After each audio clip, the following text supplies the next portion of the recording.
दोस्तों, आज से मैं अपना चैनल चालू कर रहा हूँ और इसका मकसद सिर्फ इतना है कि हम इमेजिनेशन से पूरे ब्रह्मांड की का चक्कर काटेंगे एंड पूरे ब्रह्मांड के लेंथ को मेजर करने की कोशिश करेंगे। आप सब मोस्ट वेलकम हैं। आप अपने व्यूज़ इस पे दे सकते हैं और मैं अपना व्यूज़ आपको देता हूँ। आज सबसे पहले हम देखते हैं कि यूनिवर्स कितना बड़ा है और ये कैसे काम करता है। तो मेरा मानना है कि जैसे कोई भी चीज़ है जो इस धरती पे एग्जिस्ट करती है, वो जो बनती है अपने एटम से बनती। एटम से फिर छोटे पार्टिकल्स होते हैं जैसे प्रोटॉन, न्यूट्रॉन। प्रोटॉन हो गया, न्यूट्रॉन हो गया, इलेक्ट्रॉन हो गया और उनसे भी छोटे हैं, फिर वो बोसोन के लेवल तक जाते हैं। उसी तरीके से इसका कहने का मेरा मतलब है कि जो यूनिवर्स है वो छोटी से छोटी एंटिटी है और विशालकाय ब्लैक होल तक है।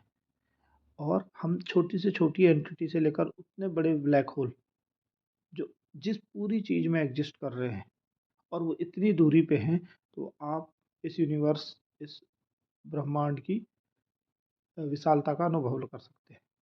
अगर हम सोचें तो इतनी दूर तक हम अगर इमेजिनेशन कर रहे हैं, उस हमारे पास उतनी दूर तक ट्रैवल करने का तरीका जो आता है वो हमारे ब्रेन से आता है।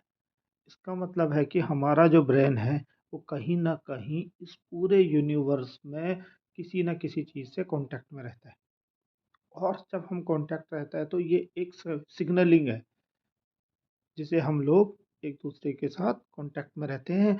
वो चाहे पैरानॉमिनल है, चाहे वो उसे आप भगवान कह लीजिए, चाहे कुछ भी कह लीजिए, हम किसी न किसी चीज़ से कॉन्टैक्ट में हैं और वो कॉन्टैक्ट में हम हैं और हम उसके टच में हैं और डायरेक्टली और इनडायरेक्टली वो हमें बुद्धि देता है। और ऐसा हमारे साथ ही नहीं होता है, हर जानवर, हर जीव और निर्जीव चीज़ों में जो यूनिवर्स में है उन पे होता है। इसीलिए पत्थर कुछ पूजे जाते हैं एक उन लोगों द्वारा जो सबसे बुद्धिमान जीव हैं इस पूरी ब्रह्मांड में। जैसे मनुष्य पत्थरों को पूजता है, मनुष्य मूर्तियों की पूजा करता है। उसका कारण सिर्फ यही है क्योंकि हमें डायरेक्टली और इनडायरेक्टली विश्वास करने का एक सिग्नल मिलता है और वो मिलता है हमें यूनिवर्स से। तो यूनिवर्स ही हमें एक्ट कराता है और यूनिवर्स ही वो है जो हमें उसे डिस्ट्रॉय करने, उससे डिस्ट्रक्शन का मतलब ख़त्म होना नहीं है, डिस्ट्रक्शन का मतलब है फॉर्म चेंज होना। यही मैं कहना चाहता हूँ। और बाकी मैं अब अगले दिन आपके पास आऊँगा। तब तक जय सनातन।